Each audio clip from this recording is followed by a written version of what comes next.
Este es un mensaje más de Iglesia Logos. Síguenos en Facebook, YouTube e Instagram como iglesia.logos o visítanos en nuestros servicios domingos 11:30 de la mañana y miércoles 7:30 de la tarde. Estamos en Avenida Sanders y Eje Vial Juan Gabriel, en Ciudad Juárez, Chihuahua. Iglesia Logos, creados para alabanza de su gloria. Seguimos con el apoyo incondicional, es la segunda parte de lo que vimos ya hace algunas semanas atrás, porque tuvimos algunos breaks, como se le llama, porque tuvimos invitados, en fin, tuvimos que salir inclusive a predicar a otra iglesia, pero seguimos en este tema maravilloso y estamos a punto de terminar esta carta. Si Dios nos lo permite, la estaremos terminando la próxima semana, en donde hemos sido instruidos por el Señor a través de ella, y en los primeros 5 versículos vimos que los que son espirituales restauren con espíritu de mansedumbre. Nos dice así la palabra, o sea, el apóstol Pablo acababa de predicar o acababa de escribir en su carta en el capítulo 5 lo que era el fruto del espíritu y también las obras de la carne. Bueno, obviamente está haciendo énfasis a que florezca el fruto del Espíritu en el creyente a través de la mansedumbre cuando va uno a edificar a alguien que ha caído de la fe. Se traduce como una actitud de humildad, la mansedumbre, y de amabilidad. Por ejemplo, en medio de la ofensa, se mantiene paciente y manso, sin el deseo de venganza. Eso es lo que significa mansedumbre o de desquite. De esa manera debemos nosotros restaurar a nuestros hermanos que han caído, conscientes de la necesidad que tienen. Luego también vimos que llevemos los unos las cargas de los otros, cumpliendo así la ley de Cristo. Estoy haciendo un recuento rápido porque ya pasaron algunas semanas de que vimos este tema. De esa manera cumplimos con el mandato de nuestro Señor Jesucristo cuando dijo: un mandamiento nuevo les doy, que se amen los unos a los otros. Luego se nos da un consejo de humildad y dice: porque el que se cree ser algo, no siendo nada, a sí mismo se engaña. Así que nada, hermanos, debemos de hacer por vanagloria. Cada uno someta a prueba, dice el apóstol Pablo, su propia obra. O sea, prácticamente examinémonos para ver si estamos en la fe, que probemos para ver si estamos en la fe. Bueno, así entramos a esta segunda parte de lo que es el apoyo incondicional, y el verso 6 de Gálatas 6 nos dice: el que es enseñado en la palabra, haga partícipe de toda cosa buena al que lo instruye. Mira qué importante, o sea, toda la palabra, como lo hemos dicho, es inspirada por Dios y útil para enseñar, para redarguir, para corregir, para instruir en justicia. Ella nos instruye en todo. Entonces, ¿qué es lo que está pasando aquí, o qué es lo que nos quiere decir la palabra en este verso 6? Aunque Pablo casi nunca hizo valer su derecho a recibir ayuda económica a los que enseñaba, no obstante, estaba totalmente de acuerdo que los que proclaman el Evangelio vivan del Evangelio, y así lo dice en su primera carta a los Corintios, capítulo 9, versos 11 al 14. Primera de Corintios 9, 11 al 14 dice: si nosotros sembramos entre ustedes lo espiritual, ¿es gran cosa si segáramos de ustedes lo material? Si otros participan de este derecho sobre ustedes, ¿cuánto más nosotros? Pero no hemos usado de este derecho, sino que lo soportamos todo, por no poner ningún obstáculo al Evangelio de Cristo. ¿No saben que los que trabajan en las cosas sagradas comen del templo, y que los que sirven al altar del altar participan? Así también ordenó el Señor a los que anuncian el Evangelio, que vivan del Evangelio. lo que está diciendo aquí el apóstol Pablo en el verso 13 de 1 Corintios 9, cuando les está diciendo, no saben que trabajan, él está citando Deuteronomio 18, está citando la Escritura, para que nosotros podamos abrir nuestros ojos y ver que todo lo que se hizo en el Antiguo Testamento viene siendo una sombra de lo que ha de venir, obviamente refiriéndose en primer lugar a Cristo, pero lo mismo que ocurría en el templo es la misma manera en cómo se administra la iglesia de Cristo. Deuteronomio 18, 1 y 2 dice: los sacerdotes levitas, es decir, toda la tribu de Leví, no tendrá parte ni heredad en Israel. De las 12 tribus, la única tribu que no tenía heredad eran los levitas. Entonces dice, ni heredad en Israel, de las ofrendas quemadas encendidas a Yahvé, y de la heredad de él comerán.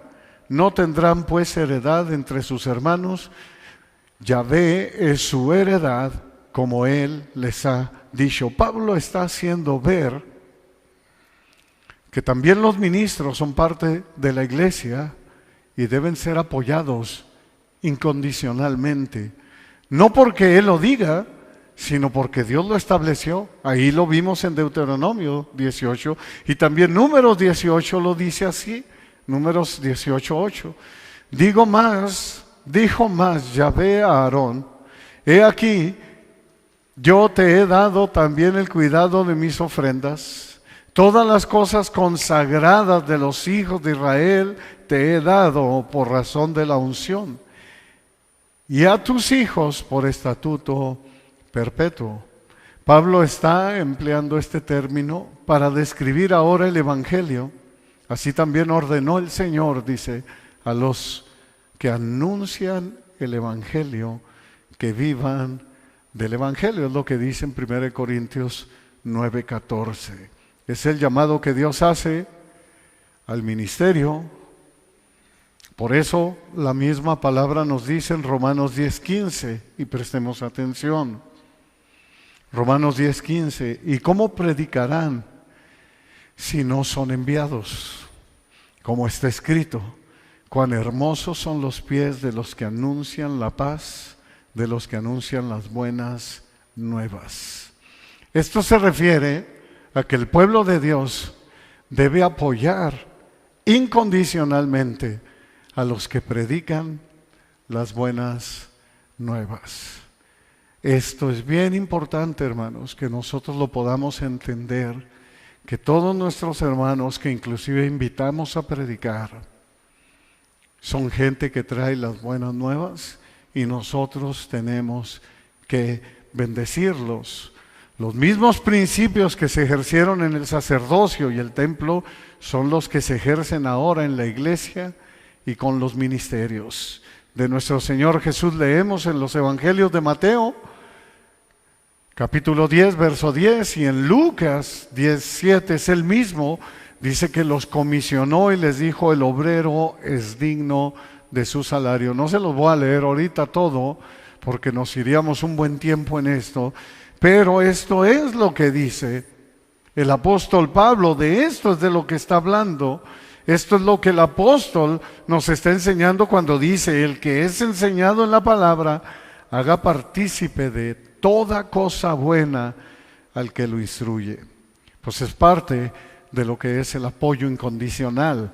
Vamos al verso 7 y nos dice la palabra: no se engañen, Dios no puede ser burlado. Todo lo que el hombre siembra, esto también segará. Esto también nos trae una enseñanza bien importante.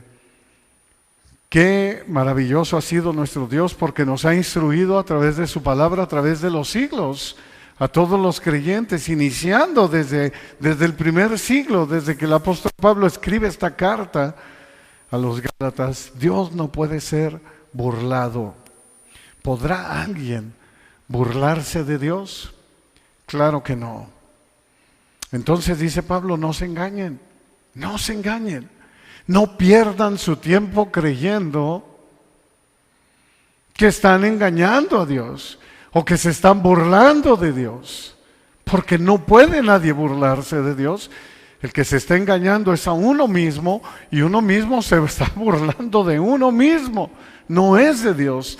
Todo lo que el hombre siembra, eso también segará. Nos dice la palabra, es una regla universal. Si tú siembras maíz, no vas a recoger calabazas. Es obvio que vas a recoger maíz. Así está establecido, tanto en lo espiritual como en lo físico. Es una regla universal puesta por Dios. Por ejemplo, Job, en el libro de Job, capítulo 4, verso 8, se nos dice: como yo he visto, los que harán iniquidad y siembran injuria, la ciegan. O sea, eso mismo reciben. Uno cosecha lo que siembra. Este principio agrícola, Pablo precisamente lo aplica en sentido metafórico al campo moral y espiritual. Esto es lo importante. Estos se han burlado, según ellos, de Dios. Y dice Dios en el proverbio de Salomón, ya para terminar su primer proverbio, Proverbios 1, versos 30 y 31, dice: ni quisieron mi consejo y menospreciaron toda reprensión mía. Comerán del fruto de su camino y serán hastiados de sus propios consejos. En pocas palabras, nunca me hicieron caso. Yo les dejé escrito todo. Dejé mi voz, dice Dios, pero nunca me hicieron caso. Bueno, pues todo lo que el hombre siembra, eso también segará. No se engañen. Dios no puede ser burlado. Esta ley universal fue establecida por el mismo Señor como parte de la ira de Dios. El verso 8 nos dice, ahí de Gálatas 6, porque el que siembra para su carne, de la carne segará corrupción. Mas el que siembra para el Espíritu, del Espíritu segará vida eterna. Pablo sigue enseñando, tocando tanto las obras de la carne como el Espíritu. O sea, él sigue haciendo esa comparación para que nosotros podamos valorar lo que vienen siendo las obras de la carne y lo que viene siendo el fruto del Espíritu, para que nosotros mismos podamos abrir nuestros ojos día con día y decir, por eso dice, examínese cada uno, pruébese cada uno, ¿no? Eso nos lo dijo precisamente en este capítulo también 6, al inicio. Y esto es lo que está aconteciendo. El que siembra para su carne, de la carne segará corrupción. La palabra griega que se traduce aquí para corrupción es degeneración, que es la misma palabra griega que se usaba para los alimentos que se echaban a perder. El pecado siempre corrompe, siempre degenera. Esa es la realidad. Cada acción tiene resultados. Si tú siembras para tus propios deseos desordenados, como chismes, adulterios, pleitos, intrigas, celos, asesinatos, vicios, etcétera, cosecharás corrupción.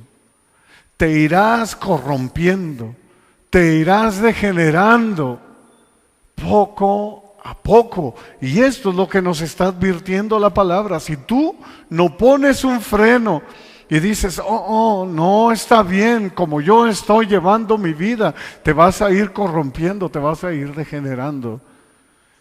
Y después puede ser demasiado tarde y ya no habrá vuelta atrás. Santiago 3:16 dice, porque donde hay celos y contención, ahí hay perturbación y toda obra perversa.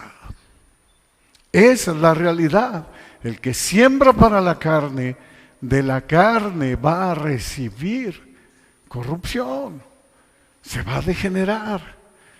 Pero luego nos dice, el que siembra para el Espíritu, del Espíritu segará vida eterna. Si siembras día con día para agradar a Dios, vas a recoger gozo, vas a recoger paz, Vas a cosechar amor, vas a cosechar algo bien importante que es la vida eterna. ¿Qué tipo de semillas estamos sembrando? ¿Qué tipo de semillas es lo que tú y yo estamos sembrando? Y eso nos debemos de preguntar. Examinémonos a nosotros mismos, probémonos a nosotros mismos qué tipo de semilla es la que estamos sembrando, cada uno de nosotros. ¿Siembras para el Espíritu o estás sembrando para la carne? Si sembramos para el Espíritu, como dice el apóstol Pablo, andemos por el Espíritu.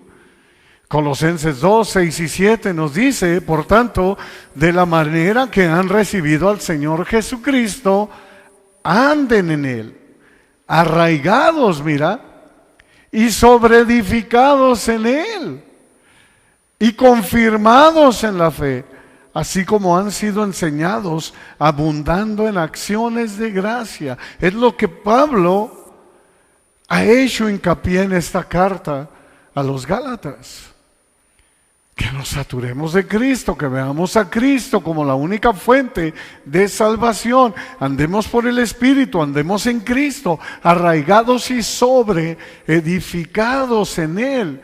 Gálatas 3:27, así lo escribió el apóstol Pablo y lo vimos ya hace algunos meses atrás, porque todos los que han sido bautizados en Cristo, de Cristo están revestidos. Lo que está diciendo aquí el apóstol Pablo es que todos los que han recibido a Cristo como Señor y Salvador, todos aquellos que se han arrepentido de sus pecados, que han sido bautizados en Cristo, de Cristo están revestidos. La naturaleza de Cristo empieza a florecer en ellos. Y nos dice la palabra, del Espíritu segará vida eterna. Estas palabras no solo describen una vida que vive para siempre, que eso es hermoso de por sí ya, sino ante todo la calidad más alta de vida que un hombre puede aspirar y experimentar. Vuelvo a repetir, la vida eterna es ante todo la calidad más alta de vida que el ser humano, que el hombre puede aspirar y experimentar. Por eso David clamaba y le decía al Señor, ¿recuerdas en el Salmo 51, 11 y 12? No quites de mí tu espíritu, no apartes de mí tu espíritu, devuélveme el gozo de mi salvación. Así debemos clamar nosotros. Nuestro Señor Jesús dice, yo he venido para que tengan vida y para que la tengan en abundancia. ¿A qué se refiere? Mira, ve conmigo a Isaías capítulo 60. Isaías capítulo 60, versos 19 al 22. Isaías 60, 19 al 22. Dice el profeta, el sol nunca más te servirá de luz para el día. Esto, amados hermanos, es maravilloso porque es la vida eterna, pero esto es lo que más anhela el ser humano llegar, es el alto más grado a lo que un ser humano puede aspirar y experimentar. El sol nunca más servirá de luz para el día, ni el resplandor de la luna te alumbrará, sino que Yahvé te será por luz perpetua, y el Dios tuyo por tu gloria. No se pondrá jamás tu sol, ni menguará tu luna, porque Yahvé te será por luz perpetua, y los días de tu luto serán acabados. Y tu pueblo, todos ellos serán justos, para siempre heredarán la tierra, renuevos de mi plantío, obra de mis manos, para glorificarme. El pequeño vendrá a ser 1000 y el menor un pueblo fuerte. Yo, Yahvé, a su tiempo haré que esto sea cumplido pronto. Es lo mismo que vemos cuando nos remontamos al futuro. El profeta profetizando lo que ha de venir, lo que Yahvé nos está diciendo en su palabra. Y en Apocalipsis 21, 3 al 5 nos dice: y oí una gran voz del cielo que decía: he aquí el tabernáculo de Dios con los hombres, o sea, Dios morando en nosotros, y Él morará con ellos, y ellos serán su pueblo, y Dios mismo estará con ellos como su Dios. Plantío de Yahvé, es lo mismo. Enjugará a Dios toda lágrima de los ojos de ellos, y ya no habrá muerte, ni habrá más llanto, ni clamor, ni dolor, porque las primeras cosas pasaron. La primera tierra pasó, y el que estaba sentado en el trono dijo: he aquí, yo hago nuevas todas las cosas. Y me dijo, toma nota, iglesia, escribe, porque estas palabras son fieles y verdaderas. Yo Yahvé, dice en Isaías, pronto haré que esto suceda. Eso es. Por eso el apóstol Pablo declaró en Efesios 1:3: bendito sea el Dios y Padre de nuestro Señor Jesucristo, que nos bendijo con toda bendición espiritual en los lugares celestiales en Cristo. Lo que nos espera en el cielo, más lo que nos espera en la nueva tierra. Espero en Dios que todos podamos estar ahí. Sembremos para el Espíritu, y del Espíritu segaremos vida eterna, la calidad más alta de vida que un hombre puede aspirar y experimentar. Yo no sé tú, pero yo quiero estar ahí. Yo quiero experimentar eso, yo quiero ver eso, yo aspiro a eso. El apoyo incondicional. Verso 9. Ahí en Gálatas donde estamos: no nos cansemos pues de hacer el bien, porque a su tiempo segaremos y no desmayamos. ¿Qué nos está enseñando la palabra de Dios ahora en este verso 9? Que en ocasiones es desalentador hacer continuamente el bien y no recibir una palabra de agradecimiento. El Espíritu desafió a los Gálatas y ahora nos está desafiando a nosotros.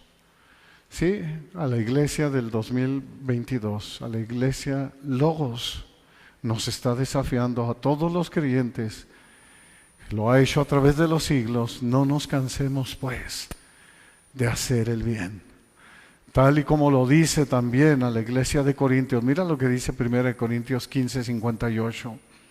Así que, hermanos míos, amados, estén firmes y constantes, creciendo en la obra del Señor siempre, sabiendo que su trabajo en el Señor no es en vano. Si tú te fijas, el apóstol Pablo vuelve a enfocar que todo es a través de Cristo, pero ahora está enfocando a la iglesia, al cuerpo de Cristo. Esto es bien importante. Confiemos los resultados al Señor, porque a su tiempo segaremos y no desmayamos. Verso 10. Así que según tengamos oportunidad, hagamos bien a todos, y mayormente a los de la familia de la fe. Según tengamos oportunidad.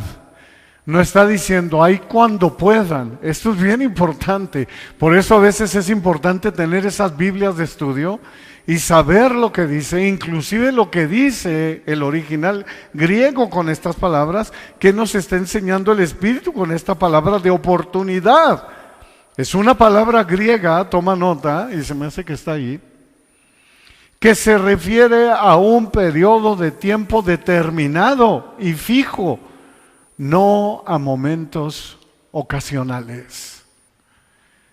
es que seas firme y constante, creciendo en la obra del Señor en todo momento. No nos cansemos pues de hacer el bien, porque a su tiempo segaremos y no desmayemos. Permanezcamos ahí firme y tengamos oportunidad siempre que estemos dispuestos para hacer de bendición a la iglesia. El punto de Pablo es que toda la vida del creyente constituye un privilegio único para servir a otros en el nombre de Cristo. Hagamos bien a todos y mayormente a los de la familia, de la fe, a la iglesia, porque nuestro amor por nuestros hermanos en la fe, que es la iglesia del Señor, es la prueba básica de nuestro amor genuino a Dios.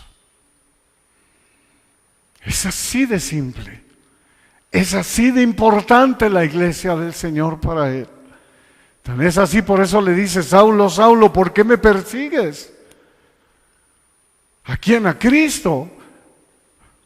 El apóstol Pablo se ha quedado: ¿cómo es que te persigo? Sí, es que estás persiguiendo a la iglesia. La iglesia representa a Cristo. Veamos algunos versículos claves de la iglesia. Y toma nota. Juan, capítulo 13. Versos 34 y 35. No nos cansemos pues de hacer el bien. Juan 13, 34, 35. Según tengamos oportunidad, siempre creciendo firmes en la fe, sirviendo al Señor, porque el trabajo en el Señor no es en vano. Dice: un mandamiento nuevo les doy, que se amen unos a otros como yo los he amado, que también se amen unos a otros. En esto conocerán todos que son mis discípulos, si tienen amor los unos con los otros. Empezamos con las palabras de nuestro Señor Jesucristo. Luego en Romanos 12, 10 al 13, Romanos 12, 10 al 13, nos dice: ámense los unos a los otros con amor fraternal, en cuanto a honra, prefiriéndose los unos a los otros.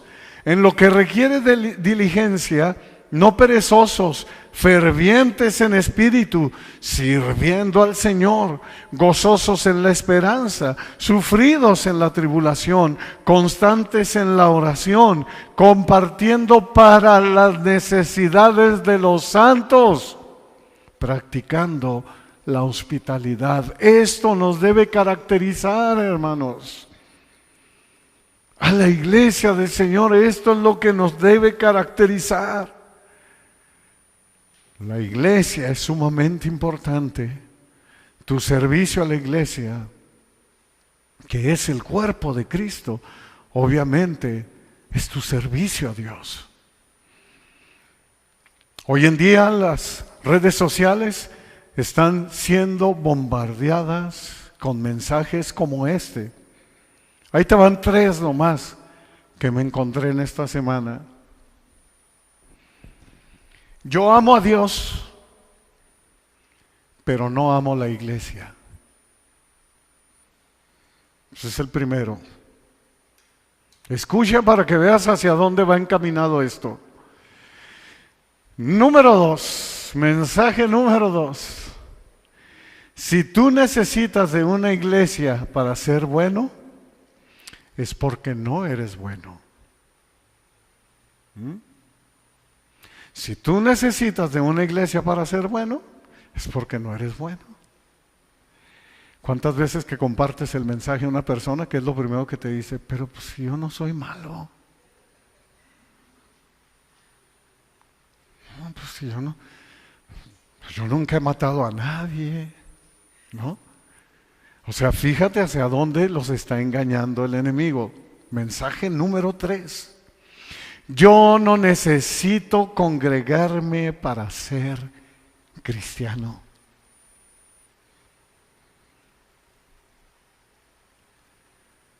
Y ellos creen tener la razón.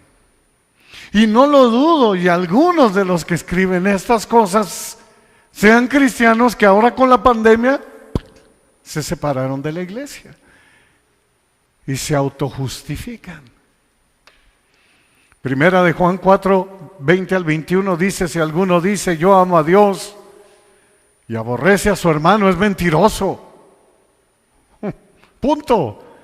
Pues el que no ama a su hermano, a quien ha visto, ¿cómo puede amar a Dios a quien no ha visto? Y nosotros tenemos este mandamiento, ¿de quién? De Él. Dice el apóstol Juan, lo que yo estoy escribiendo, no lo estoy escribiendo por mí. Tengo ese mandamiento. Soy impulsado por el Espíritu Santo. Estoy escribiendo por el Espíritu Santo. Este mandamiento lo tengo de Él, de Dios, de Cristo. El que ama a Dios, ame también a su hermano. Ame también a la iglesia. Hagamos bien a todos y mayormente a los de la familia de la fe, que nunca se te olvide. Hazle bien a cualquier persona, sí, pero mayormente, nos dice el Señor, a mi iglesia, a mi cuerpo. Recuerda que con ellos vamos a pasar una eternidad, porque son los que se van a salvar. Esa es la familia en Cristo. Por eso los del primer siglo lo tenían bien claro. Y se amaban los unos a los otros y se protegían los unos a los otros. Que Dios nos dé de ese espíritu hoy en día. Efesios 4, 15 y 16 dice, sino que siguiendo la verdad en amor, crezcamos en todo en aquel, en Cristo, que es la cabeza. Esto es Cristo, Él es la cabeza de todo el cuerpo, ¿verdad? De quien todo el cuerpo bien concertado, unido entre sí por todas las coyunturas, que se ayudan mutuamente, según la actividad propia de cada miembro, recibe su crecimiento para ir edificándose en amor. ¡Wow! Bendita sea la palabra de Dios. Nuestro amor por nuestros hermanos en la fe, que es la iglesia del Señor, es la prueba más grande y básica de que nosotros amamos genuinamente a Dios. Que nunca se nos olvide, hermanos, porque esto es el apoyo incondicional.